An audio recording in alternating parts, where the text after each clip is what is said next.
It's working. Nice. Everything's working. Okay, nice.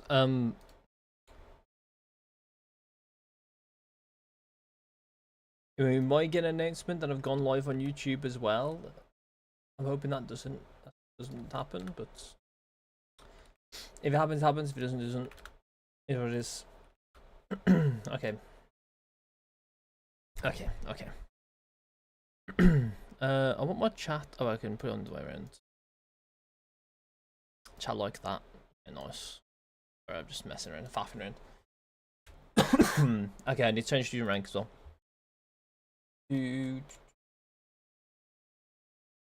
Silver 2. Take off.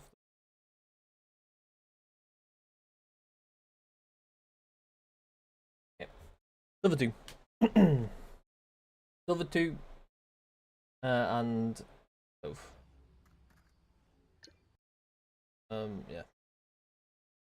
Might wait a tiny couple minutes just to get people in, you know, before I start the session. But I've got the VOD anyway. I just realised I didn't upload the previous students' VODs because it's like an hour and 40 minutes long. I forgot to do it. I should have done it yesterday. Frick. I'll do it. I'll do it still though. I just need to find time to do it. I can't think of a time when I will do it, but we'll see. Maybe Monday, I think, or Sunday. I don't know. I'm gonna have to figure out time to do it. But okay, we'll just stop. We'll just stop. Insta smoke here. Pistol. What's our buy? Picking me up. Probably ghost. One smoke. Yeah. Yeah. Okay.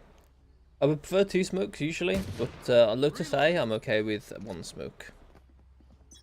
Because you don't really need the second smoke that much. Like, it's quite nice, but like, it's not too important. Yeah, that's not ideal. 2 minutes too quick. Don't need to be doing this.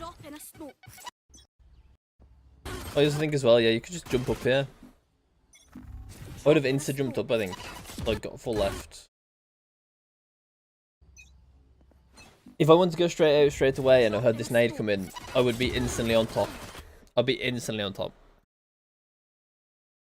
On here somewhere. That's for sure. And then, yeah, it's gonna die.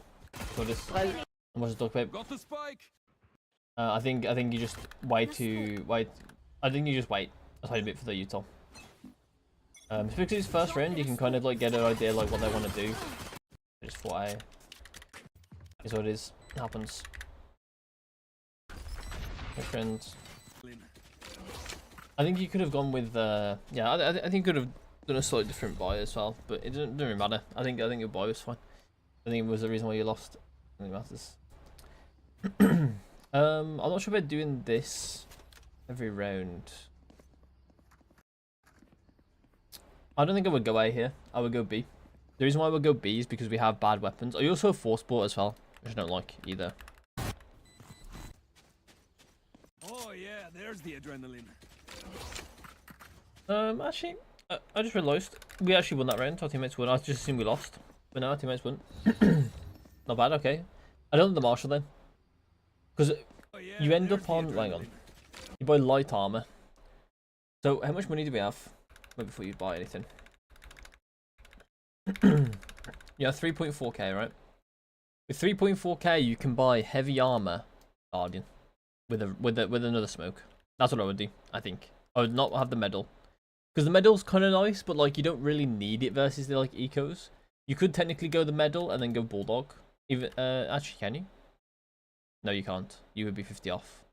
But yeah, you could do something like that anyway. You could go Spectre or Stinger with a medal if you really wanted it, but I don't think you really need it. You can go. I think you can go for the buy that I said, the Guardian full armor. I would definitely go full armor this round as well, because the enemy are gonna have pistols. They're all aside from Chamber, because Chamber's gonna be able to one tap you anyway. But these 4 are gonna have like pistols, right? Or like they're not gonna be able to break through heavy armor as easily as they can break through the medium, like the light armor. I also think as well. There might be some sheriffs, so maybe it's fine that you went light here. Especially because as well, you're going to be going for like the marshal, so maybe it's fine you buy light. But even then, I don't think it's really the right call to go the Marshal in this situation. I especially don't think as well, you don't even need to smoke this, right? Because you have a Marshal, you don't really want to smoke this because it gives you an option to get a kill. Right, you get a longer sight line. So I wouldn't even smoke this, I don't think, until like your teammates are going in this way, or like until they're kind of in this region. That's when I would smoke this.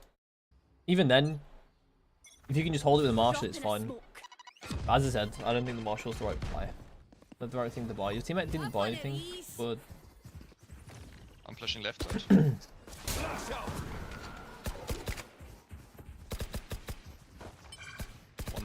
yeah, now we're in like an awkward position with the Marshal now, because we kind of had to play on like a bad range for the Marshal. Yeah. Looks a bit off. Not really watching our angles properly. Yeah, so I think the main mistakes here are Marshal. Should have a Marshal. Should be spending more of our money to buy a Guardian, like full armor.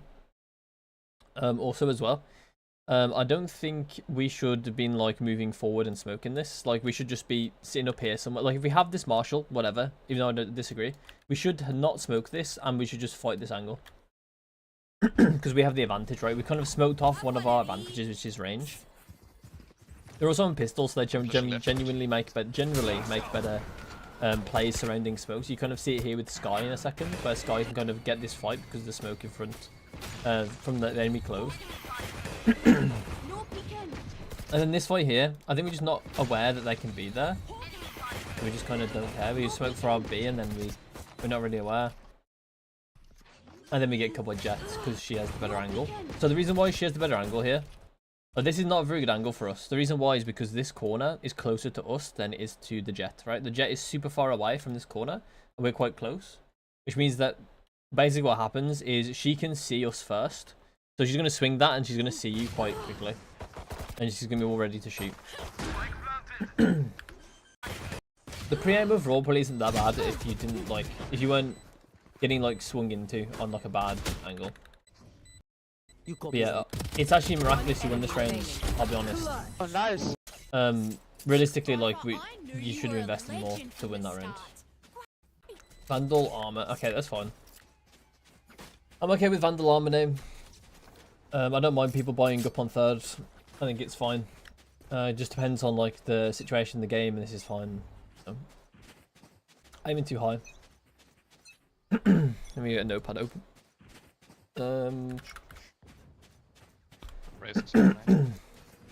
Use the notepad, you can't. Aiming too high, or just we just do crosshair placement.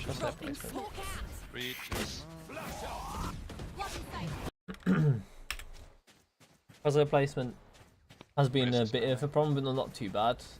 That was the first time that I think it was genuinely a problem. But I do think as well we can just be smart here. Like we don't even have to peek this realistically, right? We have like Sky and Breach. These people should be the people trying to like deal with this angle. So if you're just like peeking it like this, Crosshair's not in the right place either. Like this is a recipe to die. Raise and Sky on A. Let's see the smokes. Smokes are I think fine. Yeah, that's fine. And your teammate's gonna make use of them as well, not too early. Which is nice. We don't need to throw that. I'm not sure what you were trying to hit with that. Were you trying to hit like behind the pillar or something? Maybe. The Sky's already there, so I don't know. Yeah, I don't really have to use that. You can just wait. One of the biggest things about like utility in general is that you'll see the most consistent players, like the best players, they'll be a lot more consistent with their utility because they just wait to have info before they use something sometimes, or a lot, like a decent amount of time really, or they understand that where someone can be and then they use the utility in very, very high chance situation, like high probability situations. They're going to get value with it. Like they know they need to defuse the bomb, so they don't wait for the tap, but they just gonna put the nade there preemptively or something like that, right? Or like they can hear them like gearing up for a rush at like all the time. There's like time constraints, so then they have to be fast and that kind of stuff. But with this one, what I would do is I would just wait and not throw the medal, and wait for like your teammate to take a fight. Wait for the enemy team to do a sound cue, like a bird through a smoke, a Clove medal through a smoke, a nade satchel on the floor. Like, wait for those before you throw a medal. So just wait for the opportunity to actually throw the stuff. So, I think I'll do utility opportunity. One enemy remaining. Man. I'll watch that fight again. Enemy spotted. Spike. I'll watch this one as well because you get killed. Enemy spotted. C. I think we can stop still a bit more here. Enemy spotted. C. I don't mean like still. Also as well, I think I don't really like ADing in the angle itself, like ADing like this. I think if you want to AD on this game, you AD like this. You AD like half on, half off the angle a lot of the time. To kind of play with the cover a bit more. And I think AD on this game is not really that useful. It's okay, like it's good to keep you on your toes moving around, but like for the most part it doesn't mean that much. Like these small movements are barely visible on enemy's screen anyway. One enemy remaining. It can just help if you want aiming to go a certain way when you see someone. That's the reason why ADing between cover is pretty good sometimes. Man. Okay, nice. One I don't like the peak. I think here, because you know the guy's going to probably re-peak, you should wait for like him to make noise, because he probably would make noise. Then you just swing off the noise. So right here, you just slow peeked into him. If he was looking at you, I think he kills you. Like basically instantly. One enemy remaining. That crouch walk is so easy to shoot. Okay. Hey again. I don't really like constantly going aim, but it's not really up to you. We've got 2 team as well, so we'll just see how attack pans out. Oh my god. When you throw that medal off? Throw like a little rock on the floor or something? Oh. But you can do whatever you want with the second smoke here. As soon as you clear tree, that's when I would smoke. I'll be smoking now, like at this point. And I think I would smoke. I would do a one-way on top of the box. Let's do a bit of freeze frame. I would do a one-way on top of this box. That's what I would do. You can also do one up here as well, like cutting off this sideline. It's not that important because you don't have anyone come from main, so it's not really that important to do that. But I would definitely have a one-way on the box. You could even just do a normal smoke for drop. I would do one-way on the box. 80 raise.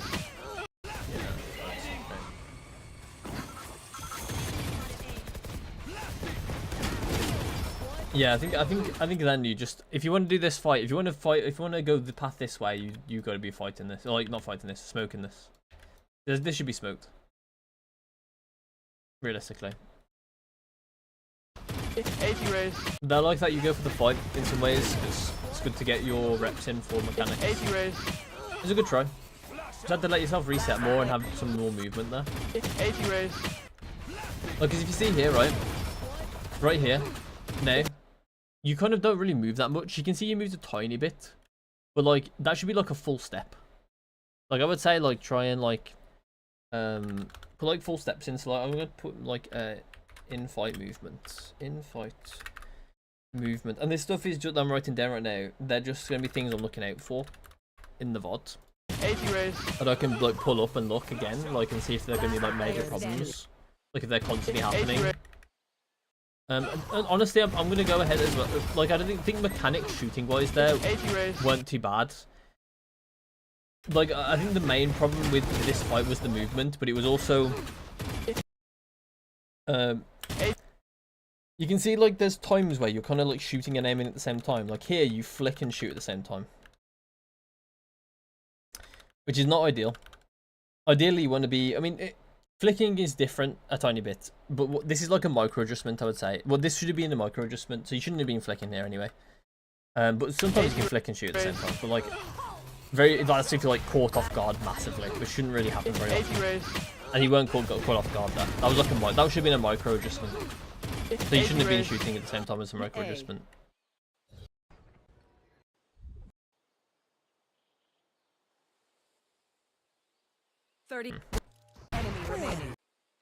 I'm going to quickly message the student. Wait, what?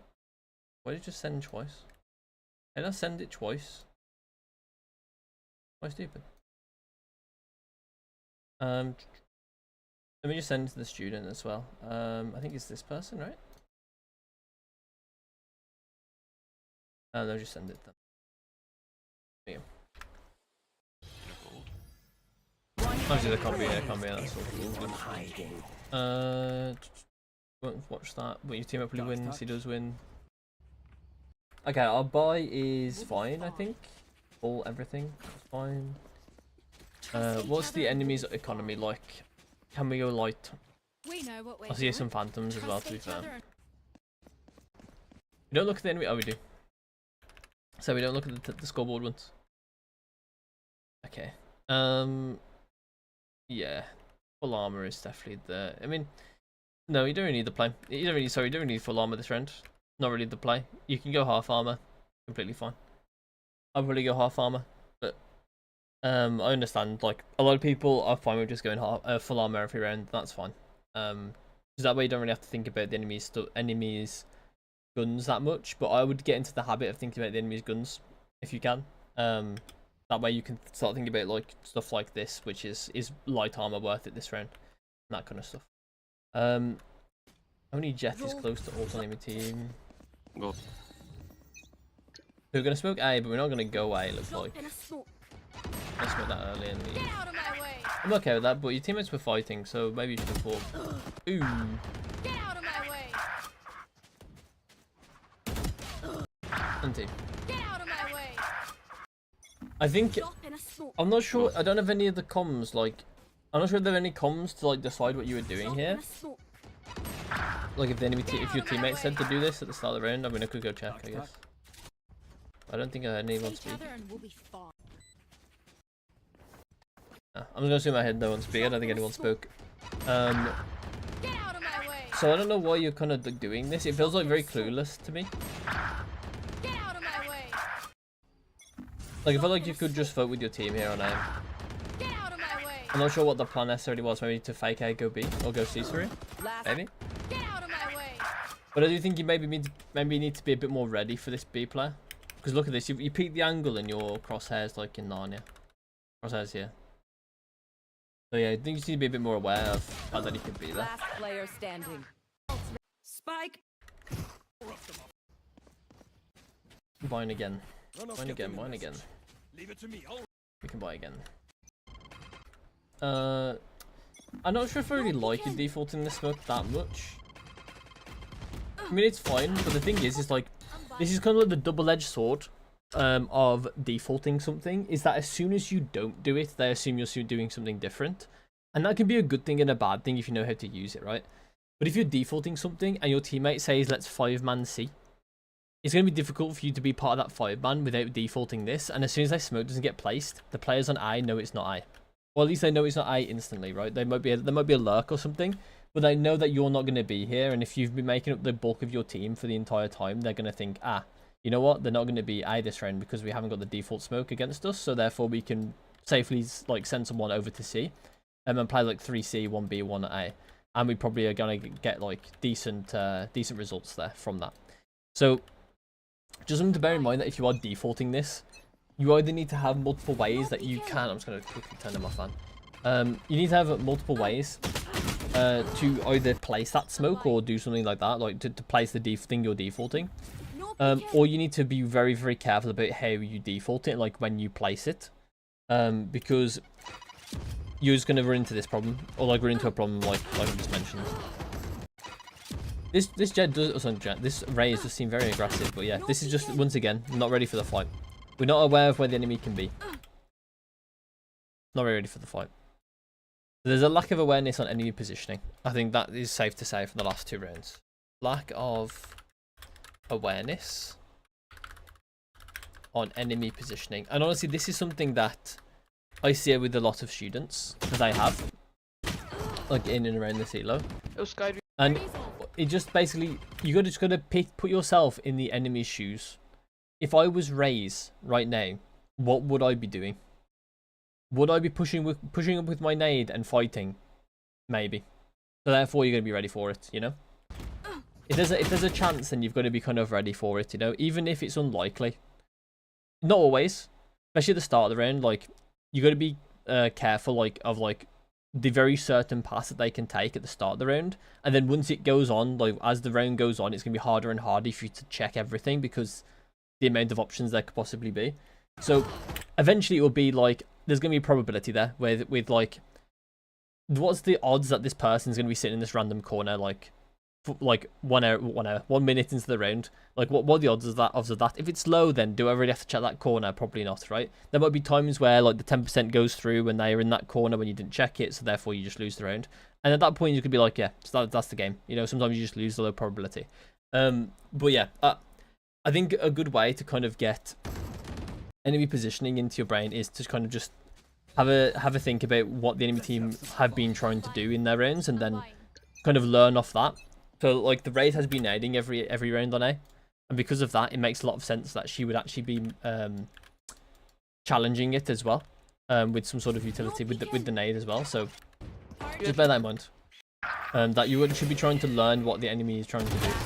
And the thing is that sometimes this can even go across games. Like there'll be general things that a lot of people tend to do. Like for instance, like if Chamber gets his ult, then he might decide to go play A because it's a nice long angle, or he might decide to do C long angle. Like those are the two options he mainly has. He's been playing a lot of B, so when he gets his ult, I'll be interested to see if you are aware that he could take these two lines. Because it might mean that B is a lot easier to take. Depending on the round, it might be not the best thing to end either. Or you may have to be more cautious of the fact that he can be an operator on those lines. So you have to be very careful with the way you take that space. Here we got Marshall again. I'm not sure if I like the Marshall. Honestly, I would be staying away from the Marshall. If I wanted an eco weapon for just a tiny bit more, I'd be going for the Stinger. Especially because I'm playing Clove, right? Clove is kind of like every controller, realistically. They're kind of antagonistic with the operator or with the... Hey, what's up? Be a fan or friend. Okay. I'm on Discord. I mean, you can go on my Discord if you. I'm not sure my bot is even here. But if you want to go through my social channels, you can go and join my Discord. Oh, the bot's not here. The bot is not here. But yeah, you can go through my social channels and try and find my Discord. It should be in my Twitch channels. You should be able to find Discord there. If not, go through my YouTube into my Discord. I'm sorry, there's not the best of ways to get there, but you have a bot, but it's okay. Okay, what I was saying about this is that the Marshal is kind of like the Sheriff in a lot of ways, where it's kind of like feast or famine, where you kind of have to be mechanically aware, like mechanically strong with the Marshal to kind of get the value from the Marshal. So even though it's fine and it can be good, especially on certain rounds like anti-ecos when they have no armor, when they've got no armor, this is actually really good. But other than that, I'd be very I wouldn't really do it against full armor, but like on just normal ecos. Like the Marshal kind of sucks because you can't one-shot body shot people. So I would even stay away from the Sheriff in these sort of situations sometimes, depending on like your mechanical skill or your like mechanical confidence, I guess. In that, I would try and stay away from the Sheriff because these Sheriffs can be strong in turning rounds. They can get some crazy headshots and you can just turn rounds in single shots. But if I'm looking for consistency, I'm going to go for something like a Stinger or a Spectre. Like, I'm going to go for something like this. Maybe a Bucky, arguably, or maybe even a Shorty. Like, these types of things, like, they're going to be more consistent in the way you want to apply them. Because with a Stinger, especially because, as I mentioned, right, smokes are kind of antagonistic with scoped weapons. Because these types of scoped weapons kind of go against what your kit wants to do, which is block sightlines, and these kind of want open sightlines. So it doesn't really make too much sense for you to be buying them. It's not like super important that you never buy them. You're just going to be really thinking about how you actually utilize these weapons when you want to also utilize your smoke. So maybe you don't place a smoke in a certain timing because you want to try and get a kill on that timing with a scoped weapon, that kind of stuff, right? You want to be thinking about that kind of thing. And the reason why I say the Stinger and the Spectre is more effective is because you can more effectively get kills with them, simply. They take less skill to use, realistically, right? At least at a floor level, like at a base level. These take less skill to use to get kills. So I would just use these. They're more consistent, generally. Especially as well, they work pretty well with the smoke, right? Because these smokes will allow you to close the distance on longer range weapons, which they generally should have because they're going to have Vandals, Phantoms, maybe an Operator, maybe a Chamber Op and that kind of stuff, right? So you want to be using these smokes to close the distance so that these become really effective. So I hope that was like kind of comprehensive. But yeah, make sure you ask me any questions if you have any, as well, later on in Discord. This should be saved on my YouTube as well. It should be on my YouTube live tab. So yeah, I'll link it to you afterwards as well. You're here. Oh, okay, my bad, I guess. You're just hitting shots like this. My bad. If you're gonna hit shots like that, sure, why not? But I wouldn't bank on those shots, right? There's probably plenty of eco range that you've lost because you haven't hit those types of shots. I mean, you haven't even won this one yet, so... But yeah, that's a good opening kill.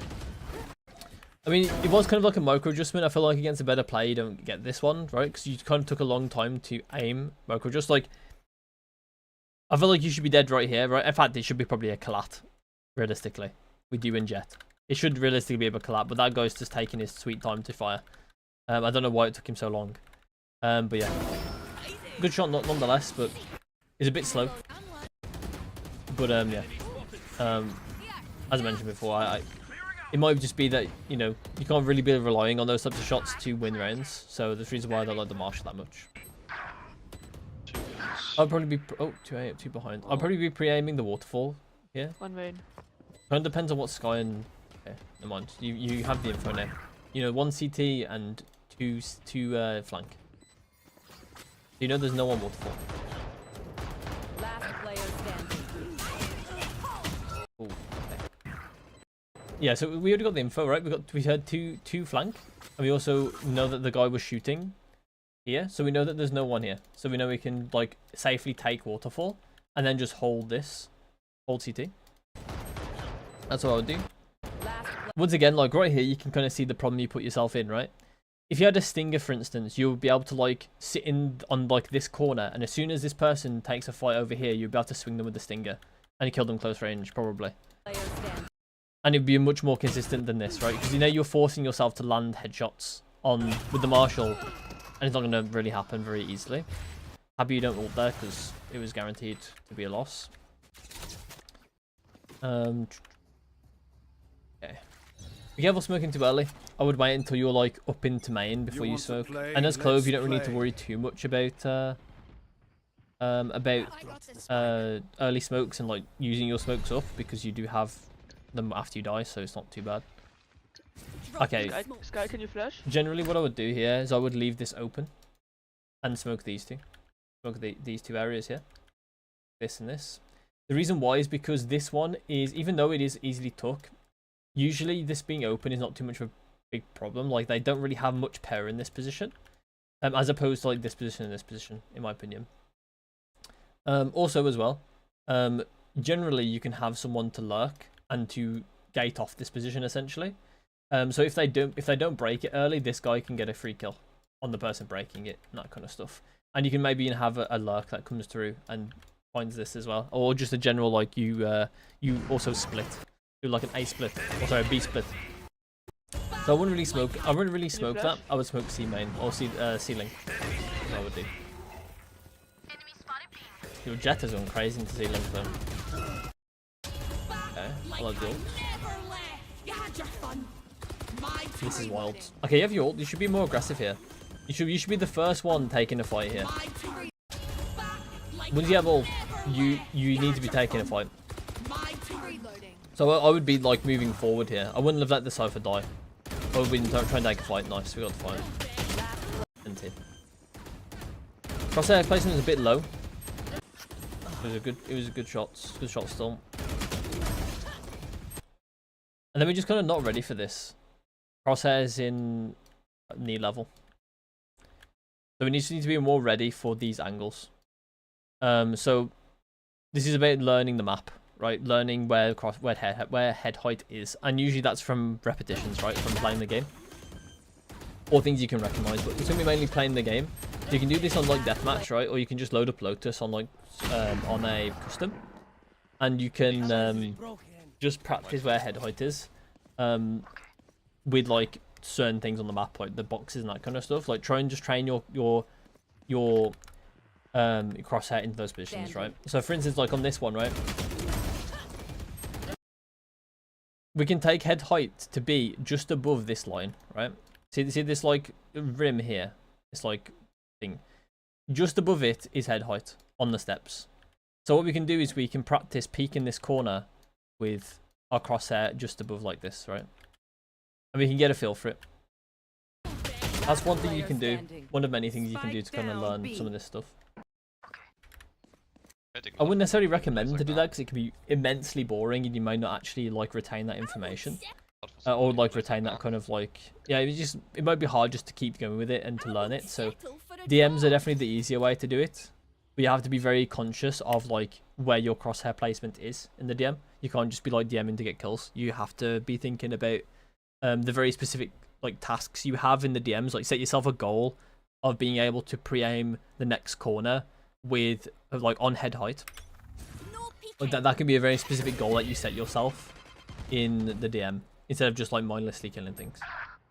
Very, very important to use DM as a tool rather than like just a game mode, I guess. Yeah, it's pretty brave to fight this. So you knew that they were up top because you hear the guy do that satchel, and clearly he fouled it the first time. But then you do hear him land on like stone, and he can't land on stone anywhere but on top of that. So you know that he's on the top. But yeah, I think that just facing this alone is a bit scary. Anyway, so you pre in the wrong place because you didn't expect them to be on the stone. That's fine. Like that's just like I know that because I played the game a lot, and if you had the time and if you distinctly knew that you heard a stone footstep and you knew that there's no one else, nowhere else that's well technically here, but like obviously you can see it already, so I'll be there. But yeah, if you knew that like specific thing, then you probably would have been pre-aiming the top bit anyway. But yeah, I just think the main thing is that the decision is not very good. Our decision to like try and face them 1v2 and we know that Sky and Raze are here isn't really the play.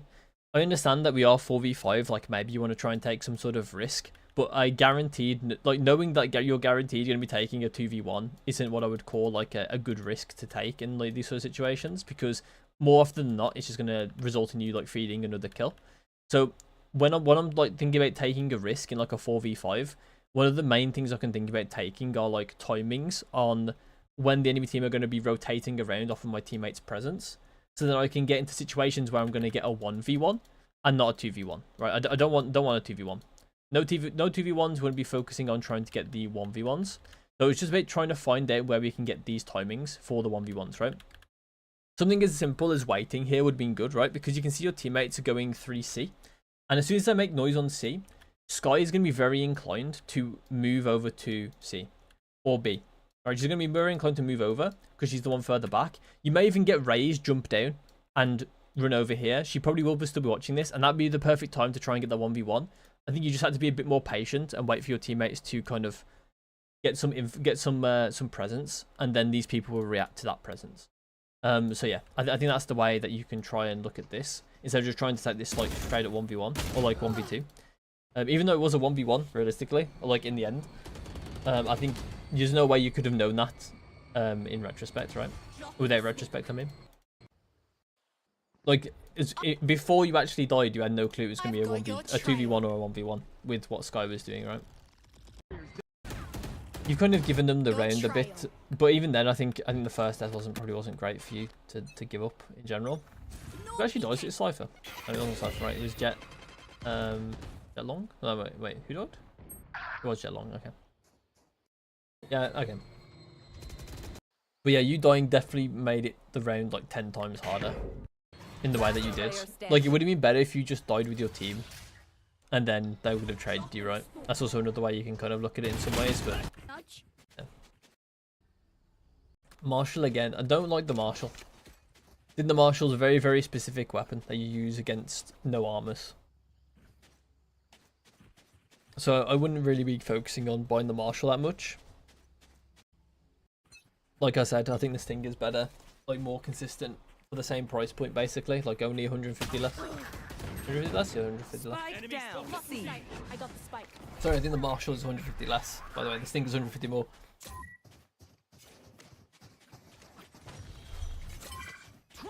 Yeah, you're in a good position here. So what, like, I don't know what your Sky's doing. I'll be real with you. Oh wait, you died. Wait, you're the one that died. For some reason I thought you were the one that's still alive. I don't know why. Let's have a look actually, kind of.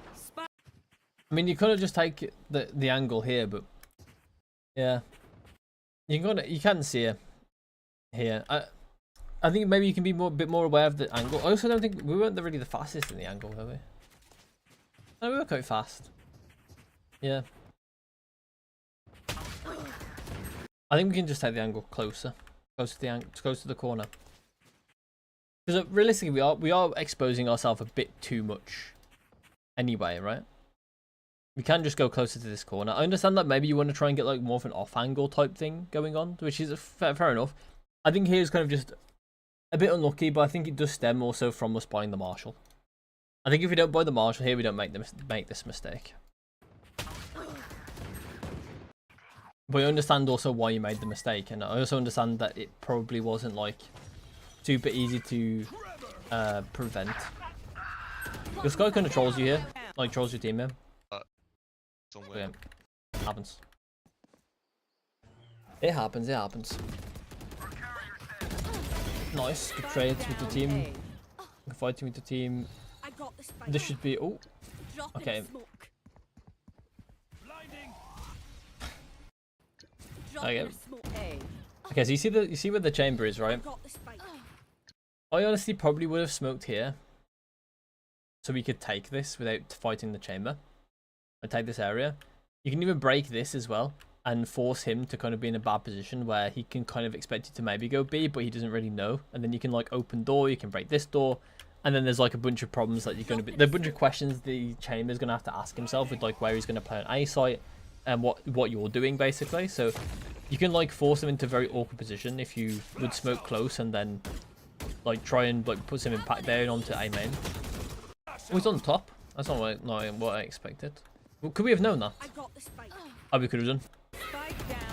Technically, we could have done, but it's not very easy. Oh, yeah, actually, you could. Yeah, I might have noticed this. I may have noticed this.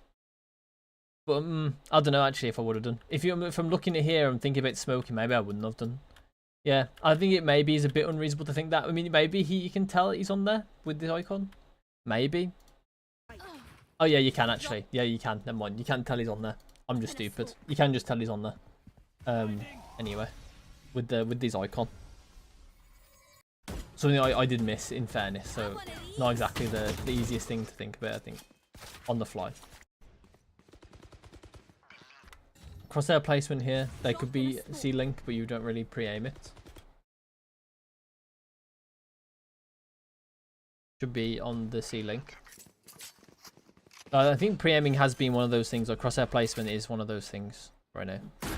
I think, honestly, I think most of the things I've got on my notepad are like important things that that we seem to be like not doing very well in every round, or like majority of rounds when I see them.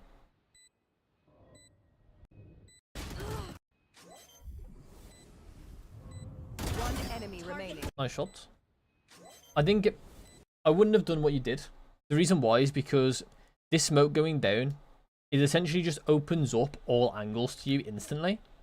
So when a smoke goes down, this is the reason why these triangles exist, by the way. These triangles didn't exist before. The smoke would just go down.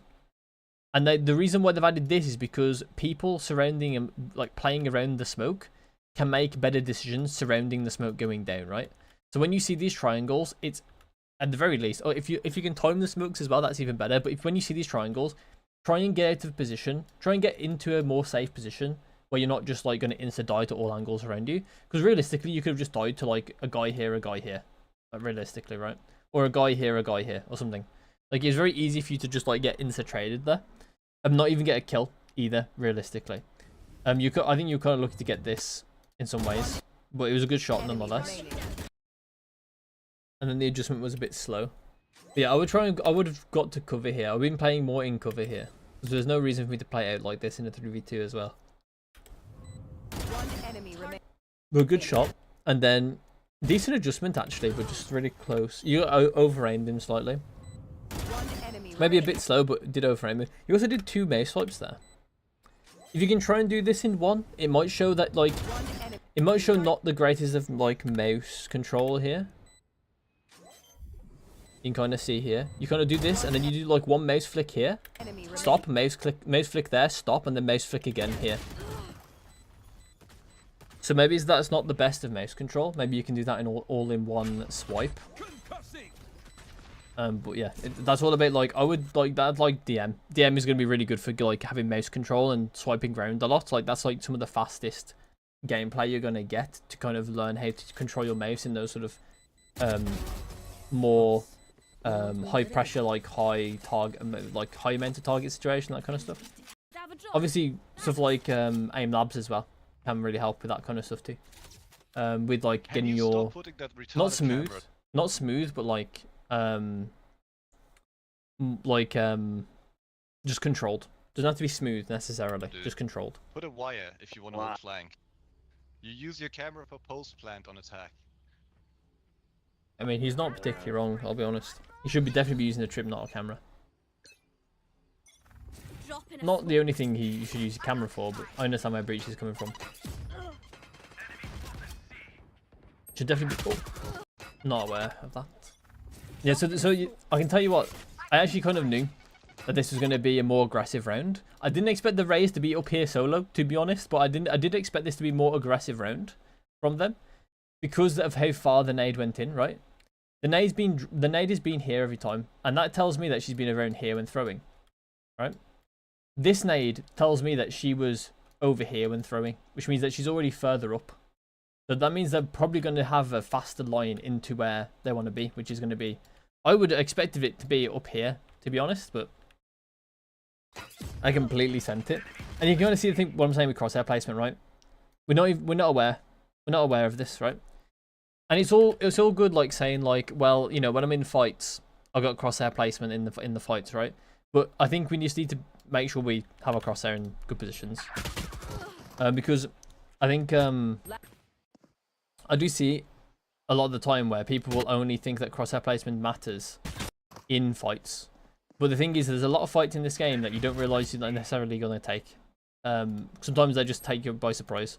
So having your crosshair placement trained and ready for fights you don't necessarily expect is especially good when you're learning the game, because you're not going to expect a lot of fights. So I would just try and get your crosshair placement in the right way, and that's going to be DM. DM, and also think about it in ranked games as well. Okay. On defense we go.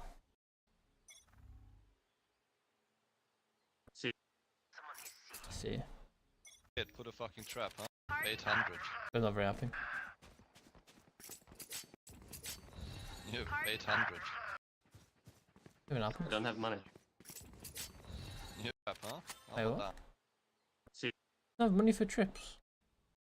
What did you buy? Wait, I'm confused.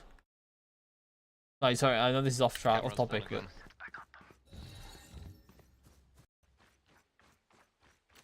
where's the camera down? Wait, what did he buy? Did he buy anything? Give me a moment. Come on, put your...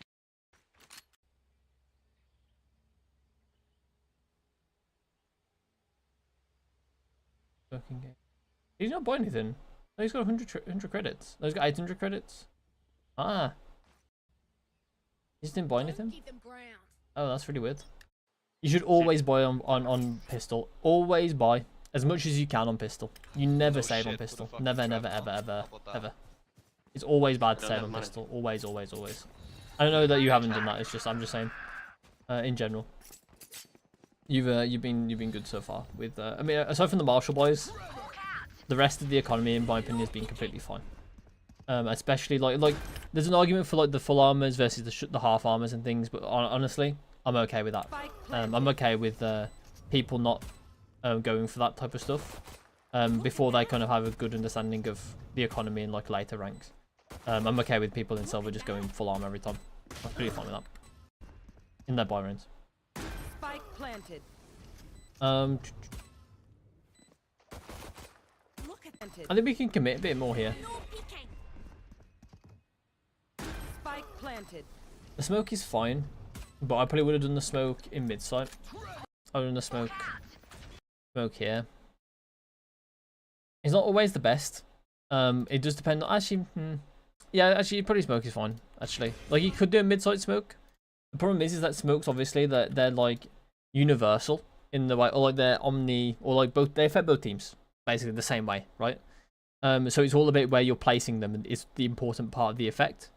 Because technically smokes are the same for either team, no matter who's placed them. It's just depending on the placement is what makes it attack or defense sided, right? So technically the mid-side smoke could be more attack favored and favor them in certain situations. So and as Clove, actually, it's probably not the best to place that smoke unless you really know what you're doing and what your teammates know how to play around that smoke. So maybe it's best actually you just did the smoke you did. I think on this fight, not this fight. Right. Here you can just commit to this fight. You don't have to go anywhere. You can just fight again. Like keep fighting. I don't know where you actually got shot from. Did I go peek you? He did.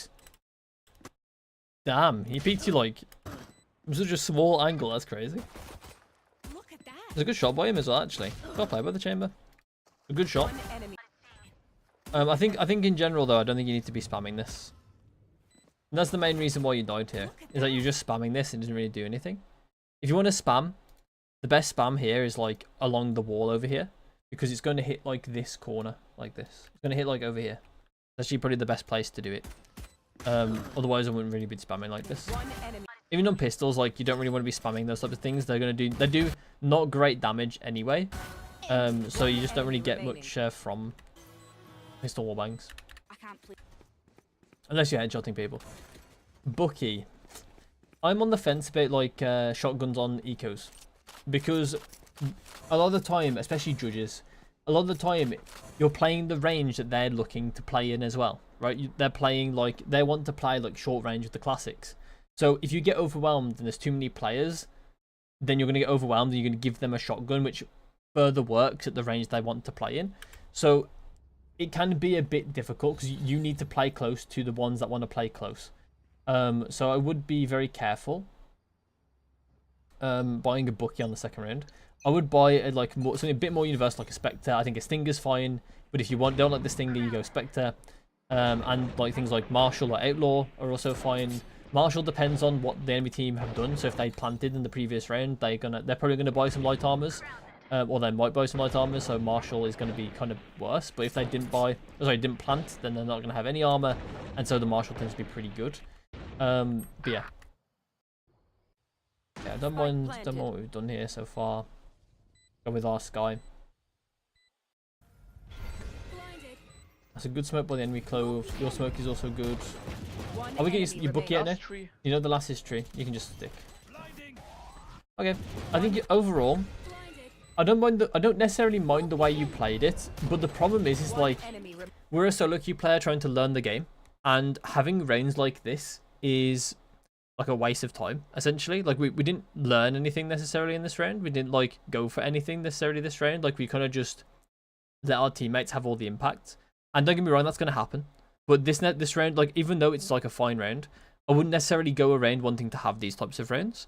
So I'd be careful in these types of rounds. Like let your teammates do everything. Try and like have some impact in the rounds. Like make a specific play that you want to make.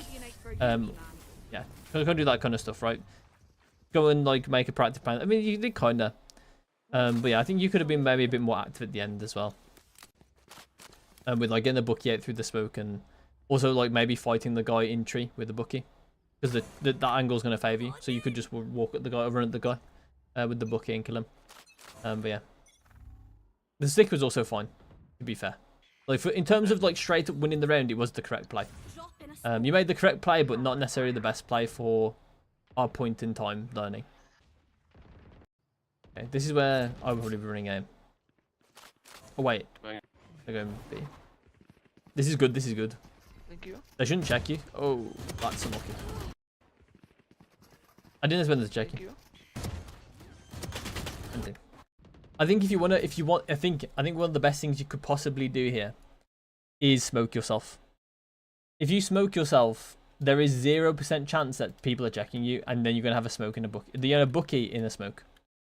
There is like 0% chance I'll check you, because they'll assume that you're over here and you're smoking B main because they're rotating like this and they're expecting like another person to be there or something. Like they'll expect you to not be in this position. They're expected to be over in CT, and then you've got a Bucky in a smoke, and that's perfect. That's great. But that's right where you want to be.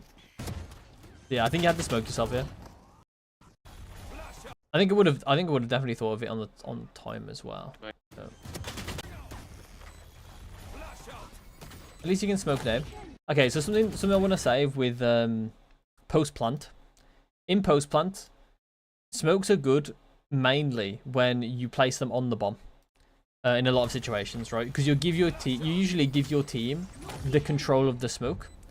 If you do a smoke like this, you're giving your enemies control of the smoke because you're placing it in the choke point, right? That you expect them to be in, and then they can just move into that smoke, and then they control the smoke. So now they can control a further amount of space. Especially bad if they have something like a Sky or a KO or a Phoenix, because you allow them to get closer and get a more valuable flash, like pop flash, that they can then punish people by running out the smoke, right? So be careful doing these types of smokes. They're not always bad, but they're not always good. And you need to be very, very careful about when you actually choose to place them, right? Think about like what enemy team has, like util-wise, or weapon-wise as well. Like these smokes can be really strong versus something like an operator, right? Because it can force it to like move out the choke point. And be a bit more aggressive, and the operator doesn't particularly like to do that. So a smoke like that can be really useful. Not saying a smoke on the bomb wouldn't really do that, but it can be. Like there's differences there, right? And like how many people are alive can make a difference. Like if your team has like 3 people alive and it's like 3v1, smoking on the bomb can be a bit worse because it can potentially, depending on where the bomb is placed and where the smoke is placed, it can give the one player a chance to win versus the 3 on your team. So if you place it on the choke point that they're from, it allows all 3 players to watch the smoke rather than like all 3 players have to kind of move around the smoke, if that makes sense. So in these sort of situations, the 3v1 here that we actually happen to have, we know the person's in the choke. You can see all 3 of your teammates could just look at the smoke. I don't know what Sky is doing, but all 3 of your teammates can look at the smoke, right? If you place the smoke on the bomb, it means that there's going to be 1 player in the smoke on the bomb, and there's 2 players then watching this choke point, which is going to be probably open. So it means that maybe this player could even isolate the 1v1s depending on the positioning, right? This player could probably get isolate 1v1 on Sky and then swing for the Cypher and then push the smoke, right? So in this situation, your smoke is good. It's just the problem is you placed it so early that it actually wasn't good for when you placed it, right? You maybe should have waited a tiny bit longer. Although, actually, to be fair, it is kind of like stopping the Sky from participating in the fights currently. But I think it's more on the Sky that the Sky didn't really do anything until it was a 1v3. Because I think the Sky could have just pushed through the smoke and helped her team, but she just didn't bother. So I don't know. Okay, you actually did it. That's good. I mean, the thing is, you put it on the thing, but I think as soon as you see that the Sky isn't here on this, that's when you place it on the bomb. Actually, wait. I think you can place it on the bomb anyway. Actually, regardless of if you get the info here. Yeah, you can, because you know that she's there anyway. You might as well just place it on the bomb, I guess. Yeah. I would think I'll still place it on the choke. Because, once, as I've already mentioned, right, you'll have all 3 players be able to look at the smoke. So yeah, I think I'll do it on the choke still. But I think on the bomb is fine. It's equally good, I hate in this situation, to be honest. I don't think it makes that much difference in this specific situation. But I think generally, in like higher numbers for you, you generally want to... You're fine with giving them the smoke in choke points like that. If it's on the bomb, you don't want to give them the smoke. You want to make sure you have control of the smoke. So on the bomb with control of the smoke is really good in like 1v1s or stuff like that. Or maybe 1v2s, when your teammate can use the smoke to isolate fights. That's when you want to put the smoke on the bomb in post. And by the way, that happens more than putting the smoke in choke. But a lot of people just put the smoke choke by default because they don't think. But you did well there, to be honest. You generally were thinking about it, even though maybe like the timings were off or like maybe it didn't quite matter. You still were thinking about it, and that's a good thing. That is a very good thing. Nice. That was good. That was a good effort on the original kill. Nice. That was good. Do I like you walking up here now? That's a kill. I mean, if we're one-tapping like that, maybe. I'm not sure if I do. I think we're doing too much. I think this is a play that's a bit too much. We're 4v4. We're playing defense on a very wide map, which means that a defense death is a lot harsher on us than it would be on the attack, right? Because if you think about it like this, on these like 3 bomb site maps, we can never go 2-2-2. So there's always going to be a weak side. But what happens if someone dies, right? It equals like 2 weak sides. There's going to be a 1 on 2 sites. So it gets a lot harsher on these 3 bomb sites if you lose a player on defense. On defense, generally, you can also say that because it's 2-2-2 isn't possible. Because this isn't possible, you can also say the attacking team generally are -1 at the start of every round. At the start of every round, the defense players are usually like -1. So they're not really going to have like the greatest of time if you go aggressive like this. Want to get overheal value in general, I wouldn't agree on defense like this. Okay, fair enough. I'm going to see that. I can see that.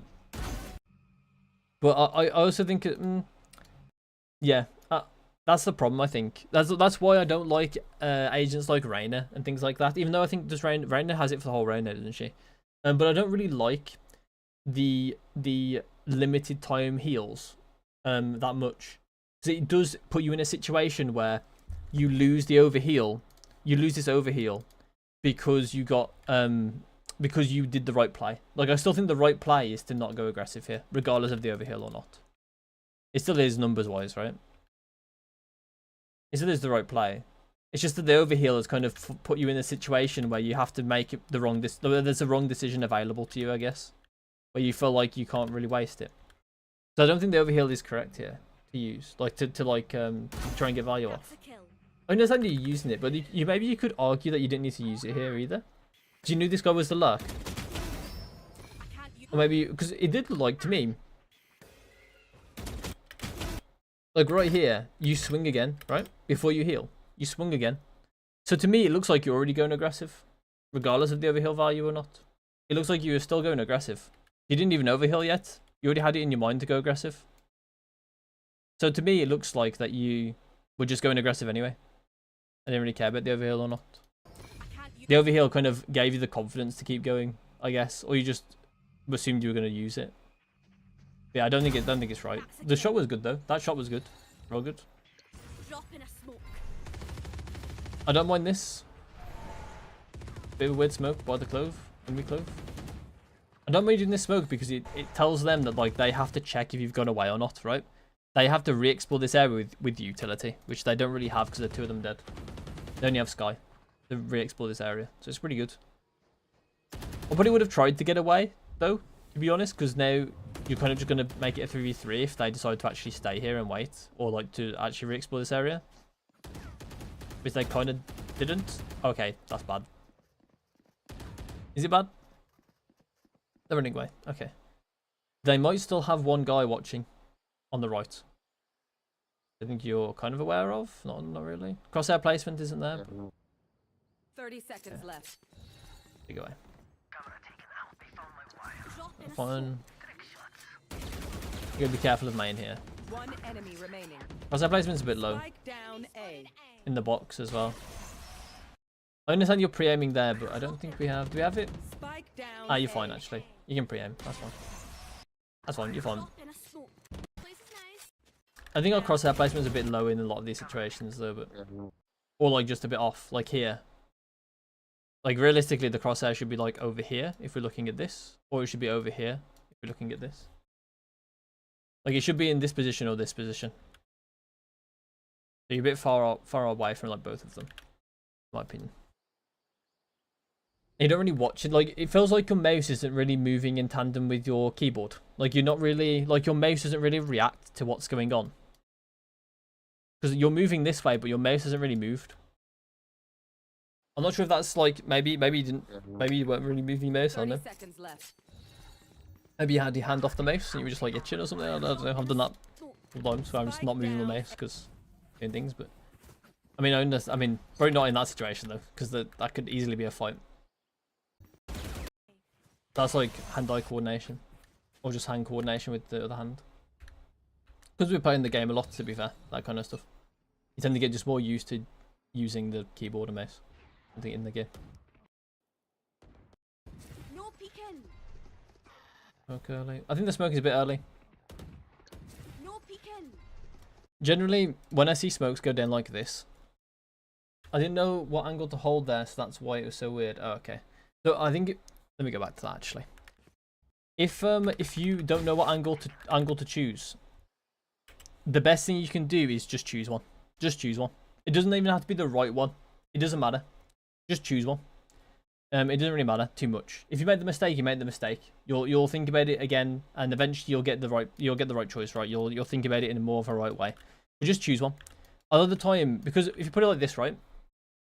If you're thinking about it like this, right? If there could be a lurk that's like potentially catching you off guard, right? Which is what I was originally thinking. I'm going to think like the odds of that the odds of me winning the fight if he's here is like I don't know, like 20% if my crosshair is like over here, right?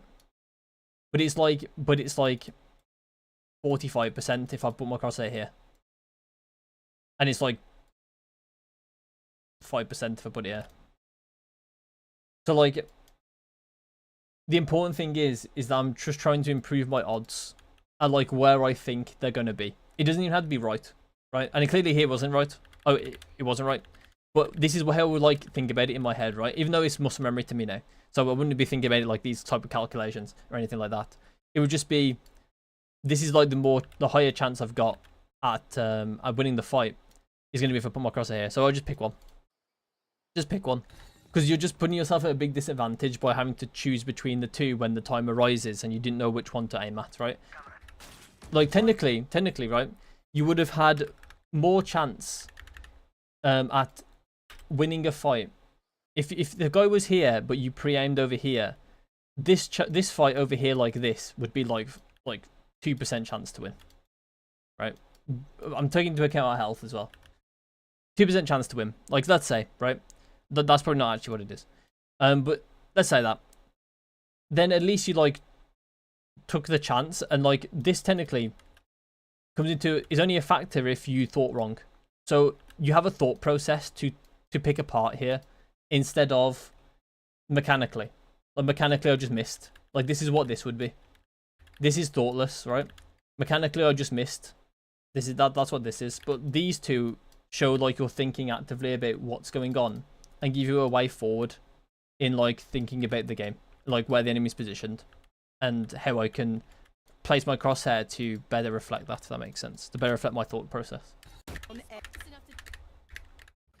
Yeah, and so I was going to also talk about this smoke, because this smoke, it's a bit too early. And I think a lot of people, like I get people in my rank when I play ranked and I'm playing smokes, that people ask for a smoke as soon as they hear footsteps in like the start of main. And I'm like, you don't need a smoke yet.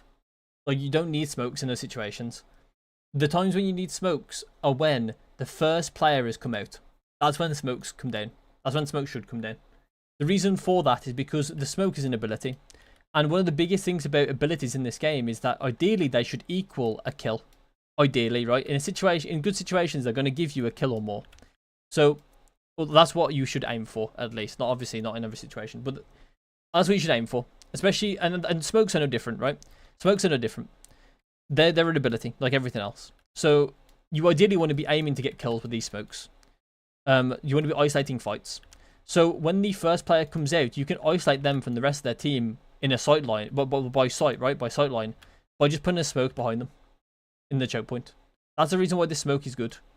Not because you would place it and then they would sit there for 10 seconds. Because realistically, they have a minute 30. If you delay them 10 more seconds, does it really matter? Maybe not. The only argument you have realistically is if someone's going to rotate. And then they have 10 more seconds to do so. That's the only argument you really have. And in some circumstances, sure. But I think in ranked, you should be looking to try and get kills with your abilities, especially, like even more so than what I would say like more high level games. Like they can afford to play more time based Valorant with like timings and rotations and that kind of stuff. With us, we have to play a lot less off timings. There are timings we can take, but most of the time our timings are going to be very basic because people don't play Valorant correctly at this elo. Or honestly, in ranked in general. There's going to be very few people that actually play correct Valorant. Or good Valorant, so. You just don't play timing based because people have their own internal timings that they like to take or that they do, so. It's not going to be very easy and consistent to use timings all the time. Use the one in main, that's fine. We didn't pre-aim this. I'm not sure if I usually pre-aim this or not. I feel like I do check this. But a lot of the time afterwards, I would also then pre-aim the water next to us, which we kind of did. We did it kind of lazily. Yeah. We're just kind of in the wall. We should kind of be on this sort of area. Player standing. Not saying you really would have got him here, even if you did that, to be fair, because he crouched as soon as you kind of turned the corner. Last player standing. You probably wouldn't have got the kill.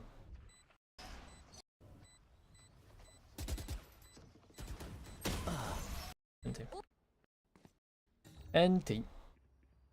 I wouldn't insta-smoke anything on defense. Not mains like this. I would. Okay, I like that. If she has an op, right? Yeah. Or a marshal, I guess that works. Drop in a smoke. But yeah, I like that. That's fine.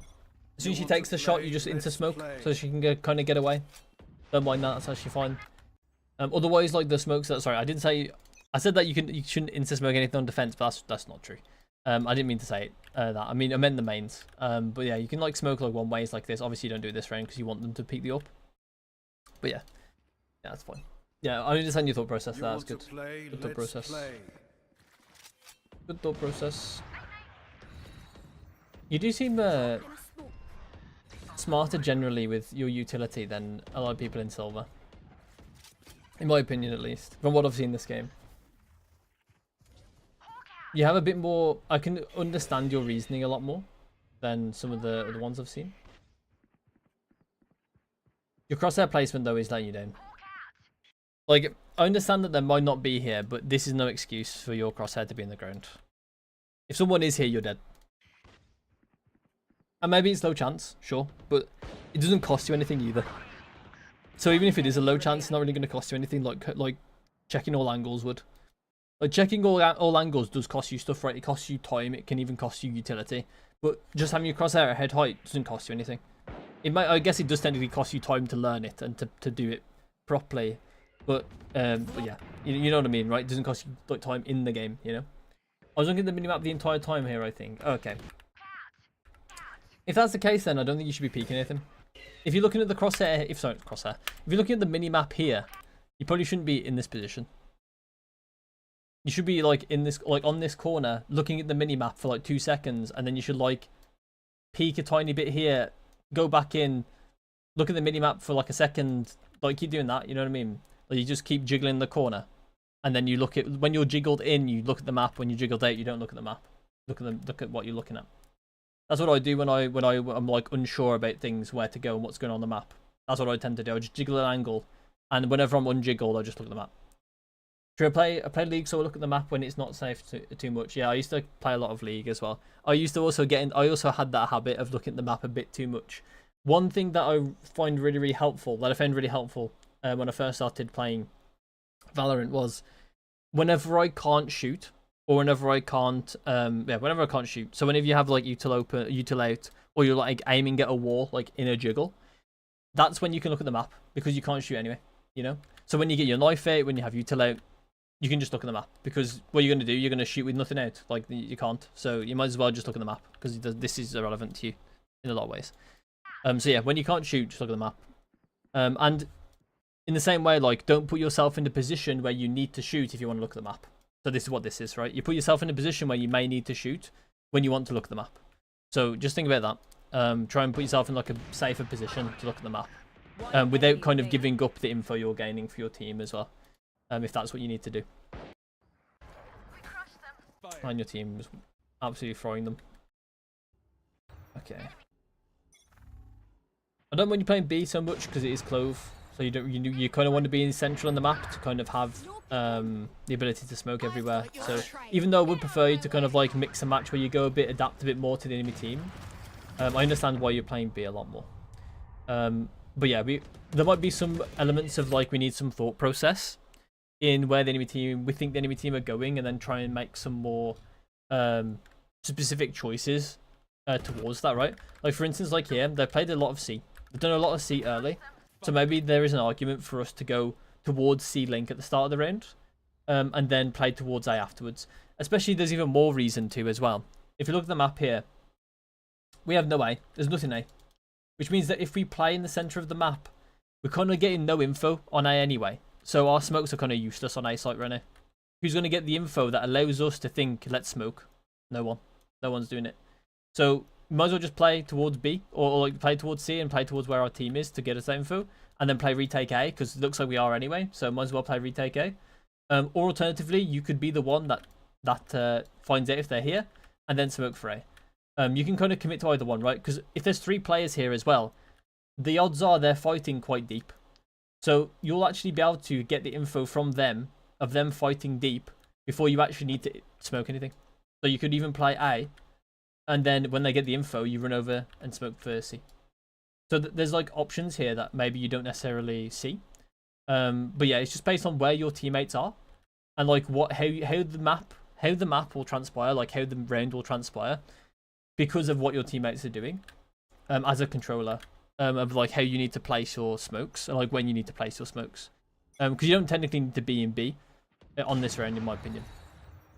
It doesn't make too much sense. Oh my god, that's lucky. I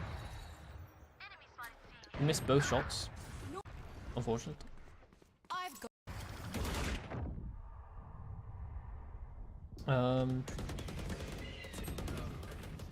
Where the fuck are you? Gonna risk it to.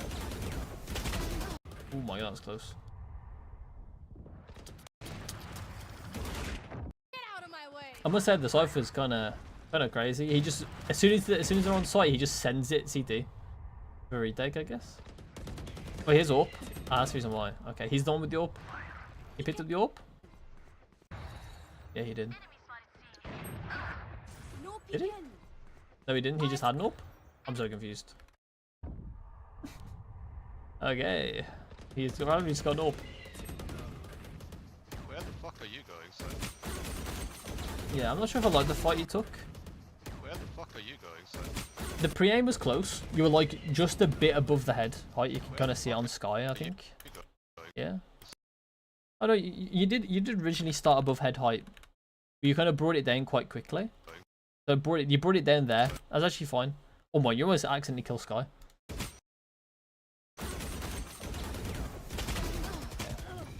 It's good that you lived. It's good that you lived, and the spike is there. You should probably, yeah, so you should probably just try and live in the corner. I didn't think you were gonna make this corner, but you did manage to.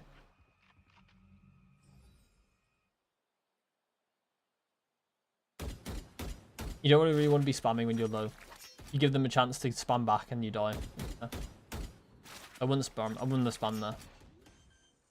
Is the bomb going down?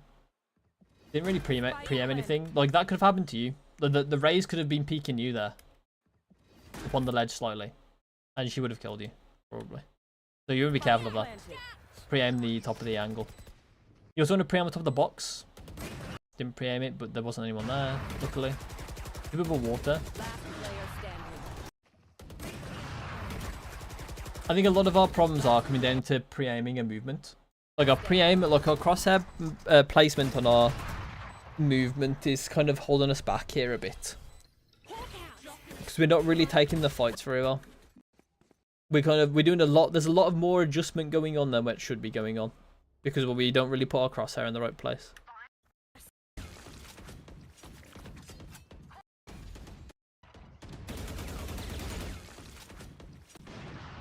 I'm not sure if I like opening the door. I don't like it. The reason why I don't like opening the door here is because your teammates don't have control. Usually opening the door is a good thing when you have control of A main. Because what it means is that the enemy team can't use the info of the door breaking against you. Because then you have control of A main, you want to make this an open rotation. But because you don't have control of A main, you actually lose an advantage by opening the door. Because they would then have to break this and give you info to then go into B-Link, right? Right now this is a wall to them. That they should be breaking early, or they should break and actually make you ask that question yourself. Because you broke it, it means that they don't have to do that in the future, potentially. It does mean, though, that I guess, technically you don't have to ask the question in the future as well, but it just means that but the thing is, it's always open. Once it's opened, you know. Oh, okay. That's actually good as well. Oh, let me watch these fights again. I would say that your crosshair is a bit too much in the wall here. You can probably just have your crosshair outside the wall because you don't really know where anyone is in A main. And if they're close, your crosshair in this part of the wall is not really going to help you. It's going to help you if it's here. So I would like track the wall round. Like track the corner round. Like instead of being here on this side of the wall, be on this side of the wall, basically. You can see here your crosshair like track the inside because you're like pre-aiming the next angle over here somewhere, right? Just try and track it on this side, so then you're pre-aiming every close angle. Basically. That's what I would do. Because it makes it easier for you, because you don't know where they are. And if they're close, then you're going to die to them, probably. With your crosshair in the wall. Crosshair's a bit high here. Oh, honestly, you do eventually, like... You start off your crosshair too high. And you can see it's too high here. And you're slowly bringing it down. Like, it's too high here, and then you slowly bring it down, and you start about here. You bring it down slightly. So maybe you're aiming a bit too high. I mean, this is still too high. It's really close, though. It's like just about skimming their head. Then you bring it down. You actually kill them on the second bullet. Third bullet. Third bullet. They actually would have beat you. 3 bullet versus 3 bullets. But you get the headshot, so you win on the third bullet rather than the 4th bullet. And they would have won on the 4th bullet. So they should have beat you there. Realistically.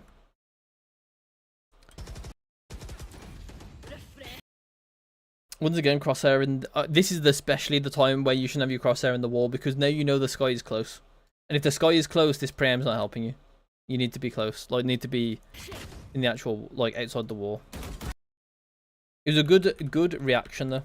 Good reaction with the aim. Your active aim doesn't seem bad. Like, I see you do help you don't really help yourself with the active aim that much. Like, the active aim is good. If you just had good crosshair placement, you'd be really good, I think, mechanically. These are the crosshair placements kind of letting you down. I think you do res here, yeah. I think it's a good res as well. I think you do res here. Because you have the bomb as well. Teammates just died. I like you being slow there, but the jet is just... Realistically, you should have won this. Funnily enough, this is also the time where you should have your crosshair in the wall. Because you know that Chamber's far away. You know that Jet's far away. The only person that could be there is Clove, and they should have went in and hit and killed you when you were rezzing. So if they were close and they didn't do that, then they're kind of trolling. So it makes no sense for them to be close. So you can be affording to pre-aim the Jet now. So your crosshair should be in the wall, ready to pre-fire. And it wasn't. So the one time I think you basically did everything opposite. You didn't I mean, you did kind of pre-aim them, but you just didn't know what part. I mean, that, to be honest, that was quite fast by the Jet as well. To be fair. You were really close to the corner though, so she probably saw you here. The Jet probably saw you right here. Or here, maybe. And then bang. Still a good shot from the Jet. But yeah, I think you just need to pre-aim her and pre-fire her there. Or rather than like Sky, did you dog me? I don't remember. She didn't do that.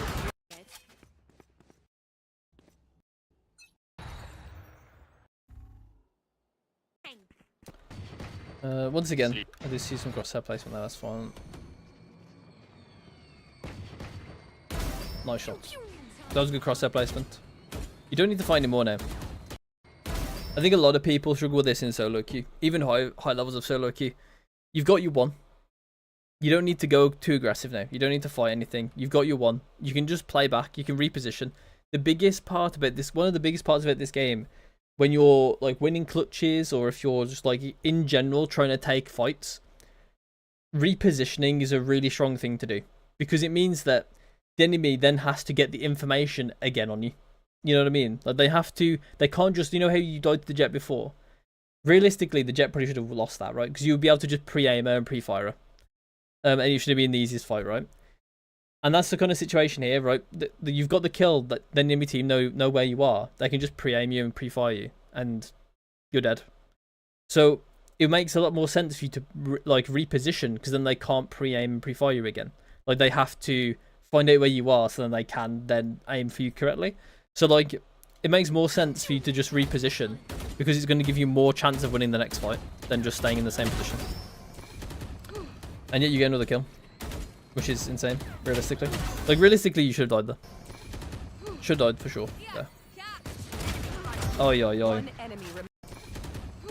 It's good that you aim for body, because you didn't need the headshot there. One enemy remaining. Yeah, okay. Spike down B. To me, this is like a mechanical round, not a not like a smart round. Like, you're gonna just kill them with mechanics, which is fine. I don't necessarily mind you killing people with mechanics, right? Especially at these like types of ranks, right? Silver, and probably all the way through to Immortal, right? I don't mind people like getting just like pure mechanic rounds when they're trying to learn the game. But I think it's not exactly the smartest of rounds. With like how you played it. Like you could have won the round and played it a lot smarter. But I also don't mind you putting yourself like with mechanics of the test in silver, in gold, that kind of silver, gold, silver, gold, probably all the way to Immortal. Like it just is good for when you're trying to learn mechanics to take a lot of fights. Let's play. And if you win them, when you lose them, lose them. Ranked is a learning experience, so you gotta treat it like that. Same fight again with the Clove. They have sheriffs. Oh, that's scary. It's scary to get out your util here because they just smoke, they just flash, and you hear footsteps close. I would not have got my decay here. That's super scary because you get util out, you insta get peeked and you die from a pistol. You can't shoot back. So I wouldn't have done that. That's kind of scary. The Jet's doing well to contain them here, not going too aggressive. Your Jet's doing your Jet is like solo winning the round right now. She's solo winning the round right now. Your Jet. It means that these three players do not have to care about any of this part of the map, and neither do you. Because Jet's just like solo containing them. Really well played by the Jet here. Just do it. So they just need to stay A. You just stay A, and it's free. The Jet is starting to get bored though. She's starting to get bored. Oh, that's a shorty. Oh, that's scary. Okay, you should probably smoke something. Okay. Oh my god. I think you smoke on the... When you're up on heaven, you insta start smoking something. You probably smoke this.